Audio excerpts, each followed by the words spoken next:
the Rice family disappeared tomorrow and they were sent into exile in Newfoundland, Mattamy Homes and the Gilgans would suck up all their equipment, suck up all their labor, and they'd be like, hey, baby, awesome, I'll do it too. And if you're going to tell me that Peter Gilgan and Mattamy Homes is not more competent than the Rice family, I don't believe it. I don't believe it at all. The reality of the whole situation is that one way or another, whether people like it or not, that family has got to be involved in the solution, because like Jason was saying, I mean, there's only so many people that can really build shit fast enough in this city, in this country. So the way that everybody went about doing it was very, very naughty and should definitely be frowned upon. But whether it's the outskirts of Pickering or like wherever it is, those guys are going to end up with the land or a nice big chunk of it. So we just have to have a better way of doing it, where we're like, okay, listen, the Gaspers family, we need housing here. Like, we're going to give you a chunk of it. Just make sure that it's like, I don't know how you cap it, but like some way of doing like, okay, 50% you can do what you got to do, but 50% you can't. But then just as I'm saying that, you realize, well, guess what happens to one of the 50%? It makes up for the other one, and then everybody's fucked again, like inclusionary zoning. So how do you get out of this mess? Well, but I promise you, at the end of the answer, it involves that family, their friends, all these big developers, and the government is part of the solution.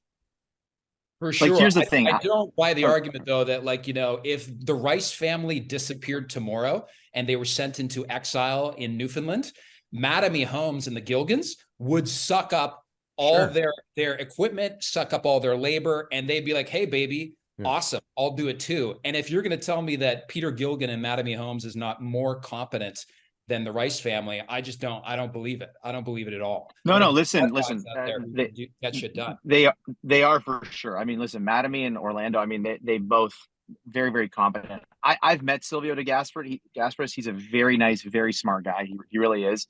The thing with de Gaspers is that they have, TAC has multiple, like, they have a lot of businesses, right? They're not just developers. They do the servicing. They do everything.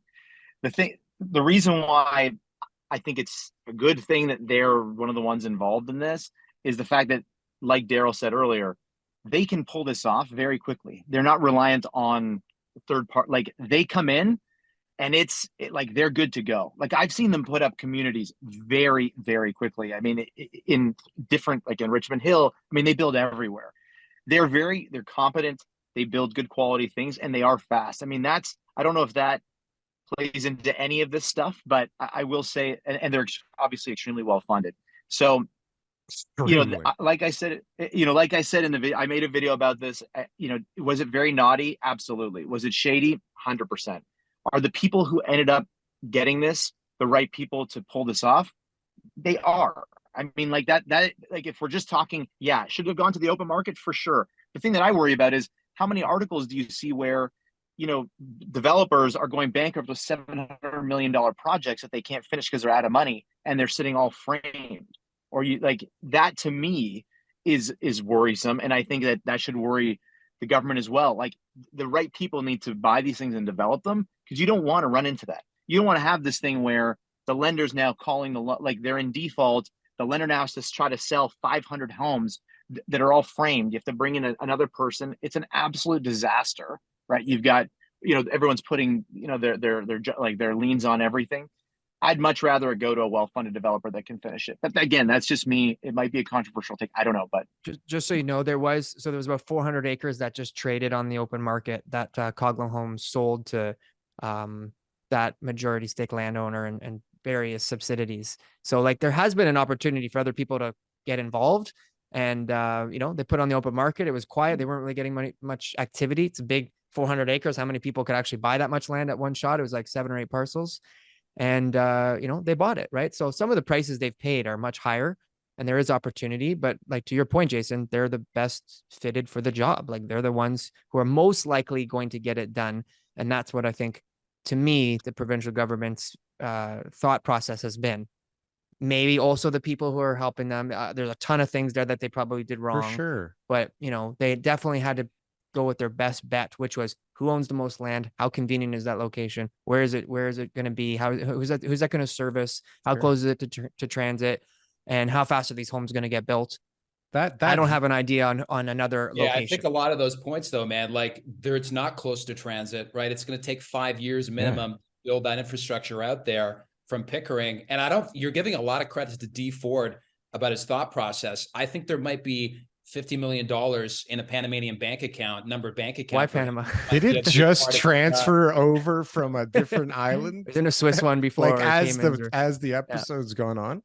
Part in Panama, part in Switzerland. But again, like the Rice family and this part of the DeGasperis family that owns this land that's being taken on the Greenbelt, are they competent? This is going back to the same thing. Yeah, it's like you're telling me that Carlo Fidani and Peter Gilligan can't do the exact same thing, probably even better. There's no fucking way. There's absolute substitute actors out there that can accomplish the same thing. But guess what? Those guys don't want anything to do with it because they know it's shit.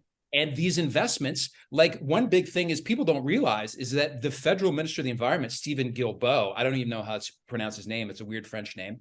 And he can step in at any time and shut all this stuff down because the DRAP, for example, was actually given from the federal government to the province of Ontario, I believe, something like 10 years ago or 15 years ago. And there are all these covenants in there about how it can never be developed. You have to consult with the federal government before you do anything with this, et cetera, et cetera. So we could get, Doug Ford could muddle his way through this. And then at the last hour, Stephen Guilbeault steps in. He could veto the MZO. Yeah.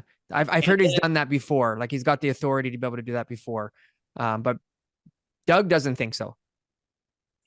Doug is a crazy man that's on a diet of 100% Timbits. So I don't know how well his brain is functioning, to be honest. I'm just saying he doesn't think so. Like whether it's true or not, he's very certain that one scenario is not going to happen. Right. I don't know what he's basing that information on. Same thing they base all their information on, like whatever they need to say for the day. Right. Mm-hmm. It's all bullshit. They just need somebody to back up their bullshit. And look at like how it just takes the right amount of money to find somebody or the right buddy to back up your bullshit. Hey guys, thanks for watching our clips channel. Why don't you go and check out some more clips? We got lots of other good content somewhere over here. Don't forget to like, comment, and subscribe. Boom. That was good. That was good. I like that. That was good.